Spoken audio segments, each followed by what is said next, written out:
क्यों भिड़े थे औरंगजेब और सिख? ये सिर्फ एक युद्ध की कहानी नहीं है, यह है सत्ता, आस्था और आजादी की टकराहट की कहानी।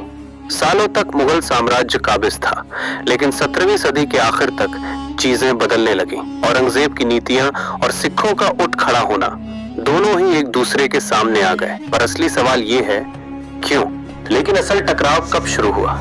क्यों औरंगजेब को सिख खतरे जैसे लगने लगे और क्यों सिखों ने खुद को युद्ध के लिए तैयार कर लिया?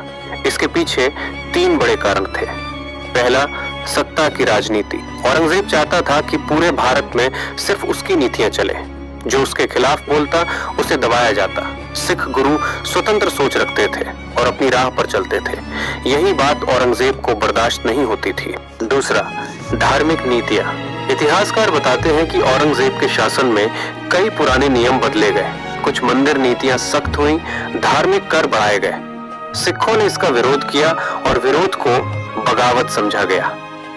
तीसरा, सामाजिक और आर्थिक दबाव। जगह जगह कर वसूली, जागीरों की लड़ाई और स्थानीय राजाओं पर दबाव। इससे कई समुदायों में असंतोष बढ़ने लगा और सिख पहले से ही सामाजिक सुधार की राह पर थे, इसलिए वे टकराव की सीधी लाइन में आ गए। इसी दौरान एक घटना हुई जिसने इस संघर्ष को आग बना दिया, गुरु तेग बहादुर की शहादत। मुगल दरबार के आदेश पर गुरु तेग बहादुर को दिल्ली में शहीद किया गया और बस यहीं से इतिहास एक नए मोड़ पर पहुंच गया।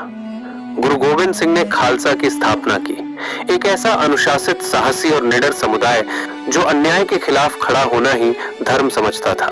और ये बात औरंगजेब के लिए सबसे बड़ी चुनौती बन गई। यहीं से असली भिड़ंत की शुरुआत हुई। गुरु गोविंद सिंह की खालसा फौज बढ़ने लगी। अनुशासन, वफादारी और साहस, इन 3 चीजों ने खालसा को मुगल सेना के लिए